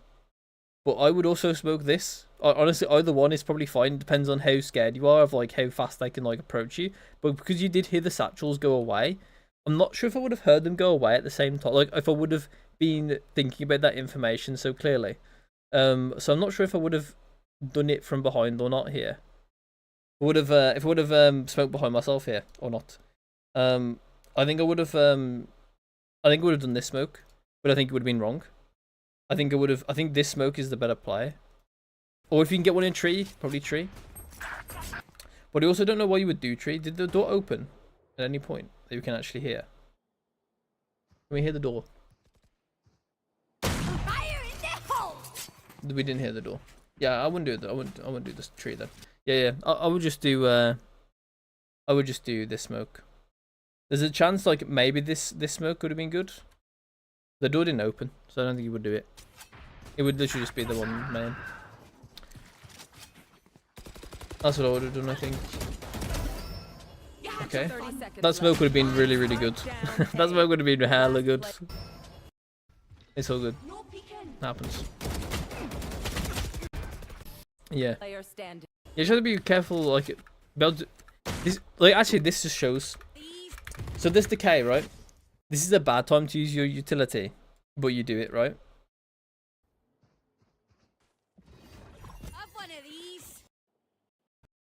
But then here you've got a good opportunity to use utility, but you don't do it. So why does that happen? I think a lot of it comes from like utility opportunity, right? Where I don't think you really understand like where, like when and where you can use utility, like how information affects how you use it as well sometimes. Like for instance, like the decay, you had info on where to use it, but you also didn't it felt like you didn't really realize that could have been a problem because you got your utilate and you can't shoot back with your utilate, right? But then I also think here, like you have ample time to use utility, but then you didn't do it. It's just because you felt like you didn't need to use it. I don't really know why you didn't do that. What if it comes from being Reyna only for the longest time, so all utility is kind of unnatural to me? Okay. That makes sense. Okay, that makes sense. Fair enough. That makes sense. But yeah, I do think we need to kind of understand how we use our utility. So utility opportunity. Like if we have info to use our utility, we should probably use it, which we did then, and the other thing as well is safety, right? Which we didn't really see, which we didn't really understand here, right? But we didn't understand we weren't safe here. Realistically, we shouldn't be safe here. It didn't actually work out. Like, it didn't actually happen in the rain that we didn't get punished. But I also noticed my camera's a bit low. We didn't actually get punished, but like we should have done probably. And then here, like, we have no chance of getting punished when we run back here because we know that they can't be following. Then we don't use it. But we don't use it, right? So it is about like understanding when we're safe to use utility as well, as well as having the info to use our utility effectively. So yeah, I think we need to try and think about how we can put that into our gameplay. And I think one of the biggest things is very similar to how I talk about the minimap, which is like if you can have your knife out, right, or be looking at the minimap, you can probably use util. But if you can't do that, then maybe you can't use util.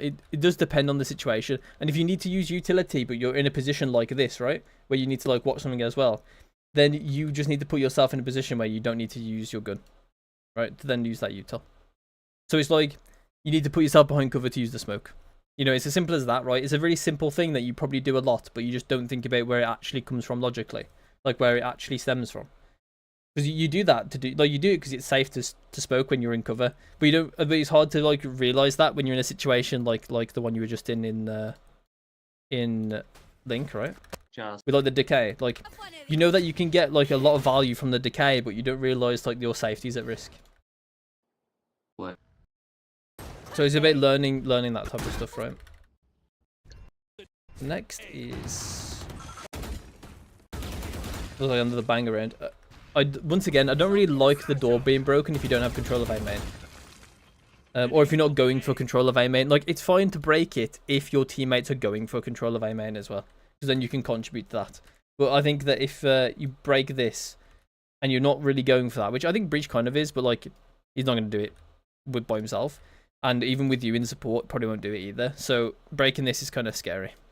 And kind of like stops you from getting info later on. Potentially. Breach is crazy. Unlucky. Yeah, just too greedy here. Like just too much. Just over swung. I wouldn't have done this play. Wouldn't have peeked. I mean, I wouldn't have broken the door. But even if I did break the door, I wouldn't have peeked. I would still be trying to control B main or B link. Spike planted. Okay. It's not going to be an overtime banger judging by the time in the VOD, so I guess we win. Just about. Absolute 13-11 thriller. Not an overtime banger. Yeah, once again, don't really like the smoke so early. As I've already mentioned, utility should equal kills if possible. This isn't really going to be a kill if you just delay them for 10 seconds. I don't mind this one more. The one you placed there was good. Even though you didn't necessarily have the information to place it, though, is the problem. Like, you didn't actually know if it was good or bad because the enemy, your team, honestly, your teammates didn't communicate with you. So it's not really necessarily your fault. It's all about placing it when you think it's right in those sort of situations. But for your own site, you should definitely hold yourself to the point that this should be a kill. Like, this should equal kills. But in these situations, you don't necessarily have to hold yourself to that if these people aren't communicating it, because it's up to them. Their communication is up to them. So if they don't communicate that they're going out, then it's going to be hard for you to get the timing right. So it's up to you and like intuition at that point. So yeah, it's fine. If you get them early like this and it doesn't really work out, it is what it is. You may want to hold your spot for longer, potentially in the future or something for that. But yeah, I think it's fun. I think it's fun. Sometimes it is what it is. Some things you can't control in solo queue, and that's it what it is. Okay, I like this. You gotta go aggressive. Crosshair placement was very good. Crosshair needs to be either here or here. That's the only place they can come from. This is a bit too inactive with our crosshair again. Our crosshair's kind of stayed in the same place, if that makes sense. Like, crosshair should be here or like here. And then we've got thankfully Clove is here, so I can put my dot right on ahead. And here. This is where they should be, right? It's fine. Whichever one you pick is fine. Just have a reason for it, right? If you hear the door, like, realistically, there's a really big reason to have your crosshair here. Really big reason. And it's because the door's open. The door's just been opened. And your teammates weren't the ones opening it. So that should really be an indicator that you should have your crosshair here. And it could be wrong. You just saw Jet here. Maybe you put your crosshair there. But we also know that Jet just died. Wait, I don't think actually you need to... I don't think you would actually have that information. Let me have a look. I mean, at this point, it's either one. Yeah, you didn't really have the information. You easily could have had it here as well. Because you would have been fighting from this point. From this point. From this point. No, this point. You would not be looking at the minimap at all. This doesn't exist. You would hear the door open. Crosshair should be probably here. Or you're going to think about Jet re-peeking you. Crosshair should be here. Like that's all I can think about for this. So it makes me think like decent reason for the door open, decent reason for seeing Jet. It's just up to you. It's up to you. Whichever one you thought is more likely at the time. But you got to pick one. The important thing is picking one. Don't be in the middle like this. Because now you have a bad fight either way. If you put your crosshair here, you have a good fight on the Clove. If you put crosshair here, you have a good fight on the Jet. And yes, it makes the fights worse, but at least you picked one. And you've got a higher chance either way. This one's just a 50% chance to lose, either one. Basically. Or like a yeah, it basically is. Which is not ideal. You want an 80% chance on one of them. At least. Or 60% chance or something. Spike down. Obviously, I'm overblowing the percentages, by the way, just to illustrate the point. It's not actually what percentages I actually believe in that situation. So yeah. So yeah, that's it for the VOD. For the VOD review. I think that, in conclusion, I think crosshair placement is one of the biggest things that we can fix. I think that you can do that in DM. Pretty fine. The main thing is, don't play mindlessly in DMs. I know it can be very easy to play mindlessly in DMs, but the main thing is that use it as a tool to improve. So try when you go into a DM for like 5 DMs at least, or maybe like 2 DMs a day, or whatever your schedule is. I don't know what your schedule is like, or like how much you play and etc etc. But for at least a couple DMs a day, if you do play that many, try and set yourself the task. Oh, did I like your DM? Oh, you did. Yeah, you did. Yeah, you did. Let me quickly grab it. Oh yeah. So what I would say is just try and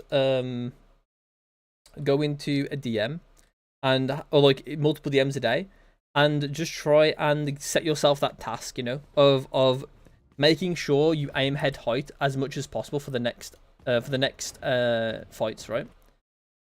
Because you can see here, right? I do think maybe your crosshair, maybe you're a bit slow on your sense. Do you know what sense you have? Maybe you're a bit slow for you, maybe, because I've noticed you do a lot of swipes. You can see there's a swipe here. Swipe, swipe, swipe, swipe. That's one swipe. Then you take it off again to swipe. 200 EDPI. Isn't that like hella low? Am I tripping? Is that super low? 200? What's my EDPI?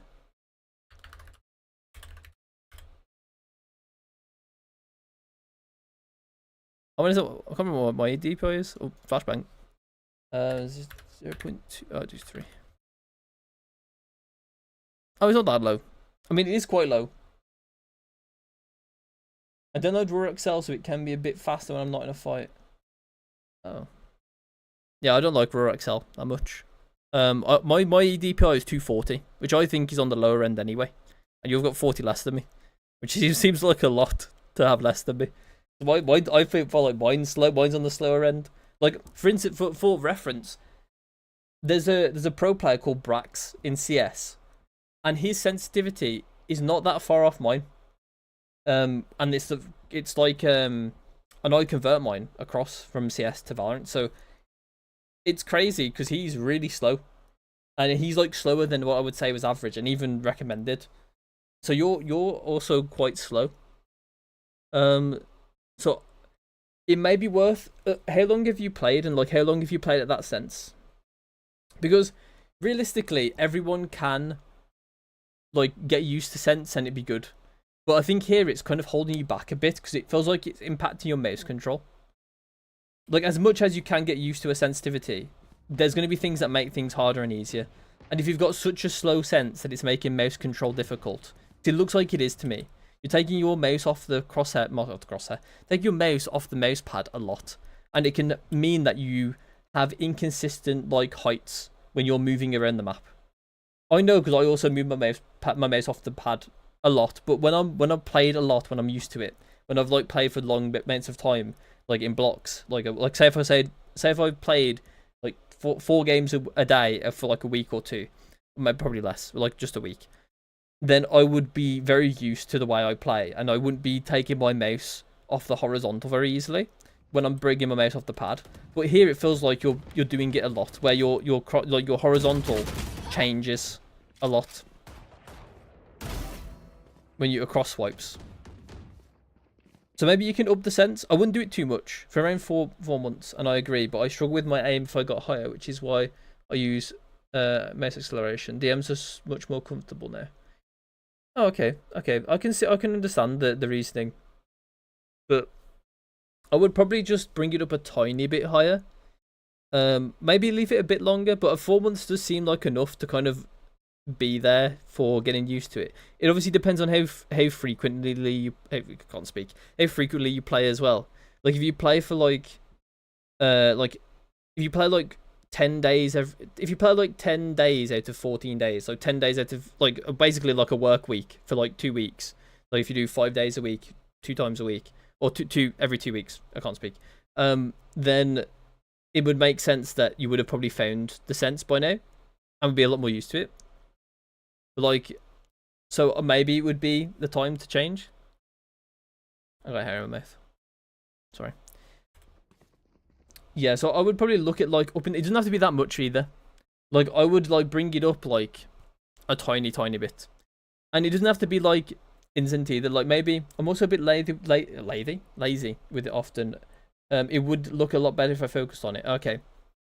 Oh, so maybe like, do you think it might be like autopiloting then? But maybe it would be a very good thing if you were to like, as I said before, you would like set yourself a goal in the DM. So set yourself a goal in the DM to like make sure you're going to be on head height at all times, and then record that and send it to me, and then we can have a comparison. Or like not even send it to me, you can just have a look at it for yourself, right?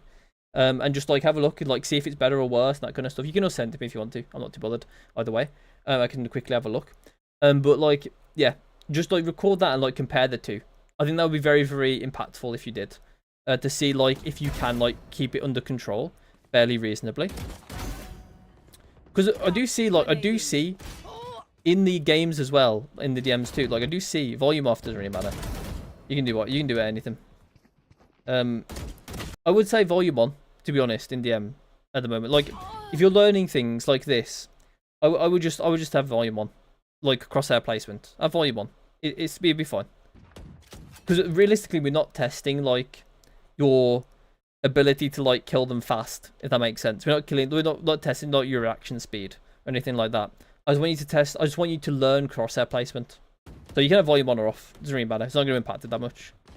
But yeah, it's a bit just learning where to put the crosshair. And the mouse control. Like the volume is not going to impact that either way. You can if you want. It might impact some of the decisions you make in DM, but that's okay. As long as your crosshair placement and your crosshair placement and like mouse control is fine, then I think I'm fine with that. I do think your movement as well could do with some improvement as well. Like in between these bursts, like you see here on the server. In between these bursts, you have like the tiniest amounts of movement. Like you take like a tiny little, like not even a step. You don't do this. On the server screen, I can guarantee to you didn't even move. You basically didn't move to him. So what I would do is I would try and get into the habit of bursting and then taking a full step and then bursting again. It can be hard to do in DM because people will insta-shoot and they'll like insta-headshot you sometimes. But just stick with it.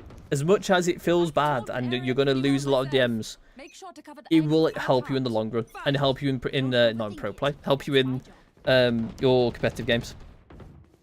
If you were to like do that, it allows you to win a lot more fights in pro play, not in pro play. In comp especially. Can't speak today, apparently. Just get like you see that guy? That guy's doing it. He's taking full steps in between his bursts. Look how hard it was to shoot that guy. It was so hard to shoot that guy. Bro's taking full steps and it's like impossible to hit him. That guy will just like rattle everyone on this DM if he's moving like that. My god. No, that's what that movement will look like. Like he was so hard to shoot. A lot of people do struggle with that as well. And don't get me wrong, he's not going to be doing it in like his comp games that well. In DM, it's a lot easier to focus on it. But, like, it's just good to have the base work, like the groundwork done in the DM. And then when you bring it through to, like, your competitive games, you're going to be a lot more consistent with it when you actually do get it to work, when it does work, when you can use it. You can see the crosshair placement there as well, on the Sova. This is also part of movement. This is part of movement as well. Not only is your crosshair placement too high, but you're also exposing yourself to too many angles at once. Like, you look at all the angles you've exposed yourself to, right? Like, I guess you can argue this as well. Or like this. Like, look how many angles there are that you've exposed yourself to. If I was in this DM in this situation, my movement is going to be pre-aiming this, pre-aiming this, pre-aiming this, pre-aiming this, pre-aiming this. Right? And I'll slice the pie. So my movement's going to reflect this, right? Where I won't be able... Where I'll peek this. And if I want to peek this, none of these other angles will be able to see me. None of them will be able to see me. If I want to peek this, then I'll move from this one to this one. None of these angles will be able to see me. And then I'll do the same. And keep doing that. Basically. That's what slicing the pie is. And I think that will benefit us greatly as well. With our movement.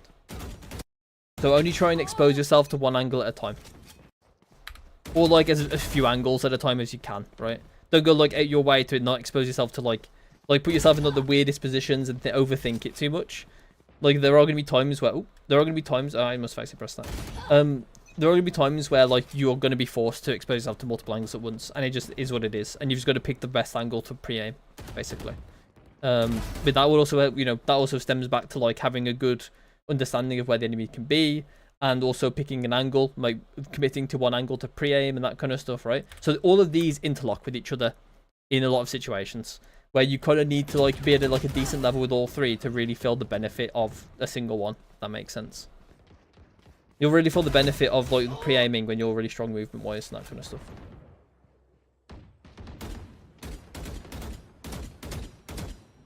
Yeah, I agree. Yeah, I agree.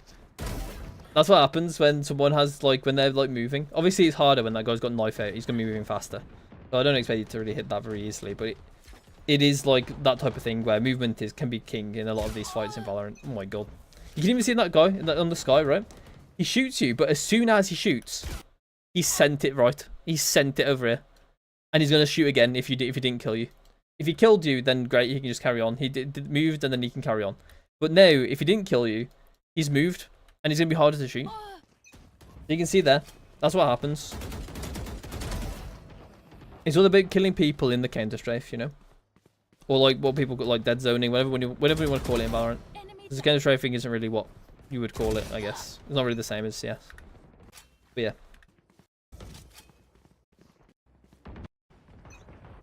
Yeah, so I think that's kind of it. The main things are the crosshair placement. And the movement. The utility opportunity and like lack of awareness of enemy positioning. And that kind of stuff. A lot of that's going to stem from you playing ranked games. And you need to make sure that you treat the ranked games as a tool to improve. And not as ranked like RR gains or ranked RR losses. Like don't be afraid to lose, but also don't try and lose. You know what I mean? Like you want to be aware that you're there to improve. And when you're a good player, you'll climb. And when you're a bad player, you'll go down. So, or not even necessarily. Like, when you're, like, in a slump, you'll go down too. But, like, what I'm trying to say is that don't be afraid of losing RR. Don't be putting everything into the win RR basket. You want to be thinking about the game as a way to improve. Like, as comp games as a way to improve. So, just try and go into a comp game thinking about, like, set yourself the goal of being like, this game, I'm going to try and track the enemy team. And I'm going to try and let that reflect my gameplay. So basically, if I know the Raze is going to fight me every single time on A main, I'm going to be aware for that fight every single time if I go A main. Or if I want to dodge A main, or if I know the Raze is going to be there every single time and she's like top of the leaderboard destroying everyone, I'm going to make it my job to make sure we never fight her again by making sure I track her and know where she's going to be every single round. Like that kind of stuff, right? That's what you want to be trying to do. And set yourself those types of goals and not really care too much about anything. And that can be a boy phase goal as well. Like that doesn't even have to be a goal that you set yourself that's like a mid-round and that kind of stuff. It's not even that high pressure of a goal. That's like one that you can do like in the boy phase once you like like, well, once you like load in, you can be like, where was Ray's playing? She was playing in X position. Therefore, I can buy this and I can do this and play like this to like punish her or play around her or whatever, right? That's that kind of stuff. So yeah. Yeah, so that's it. I think that's it for the VOD and for the stream. I might play a game of solo queue. I'm not sure. Do I play a game of solo queue? No more I'm not sure if I do. I'm feeling it. Honestly, my voice is going. My voice is going. It's really, really bad. I might play. I kind of want to play, good. but my voice is actually annoying me a bit. 10 Been talking a kills lot. remaining. I'm a yapper. Been yapping too much. But yeah. I think that is for the VOD. So if you have any questions, oh wait, wait. Yeah, if you have any questions, just DM me. Thanks so much for the VOD review. Yeah, it should be on my live tab. It should be the latest one on my live tab. It'll also be called something specific. It'd be called Clove Silver 2 Lotus coaching session with the red dot at the front. That's what it's gonna be called. And obviously, yeah, you can like the video or like bookmark it, whatever, to make sure you can like always find it easier, as well as I like build up my lives. So yeah, I think I just accidentally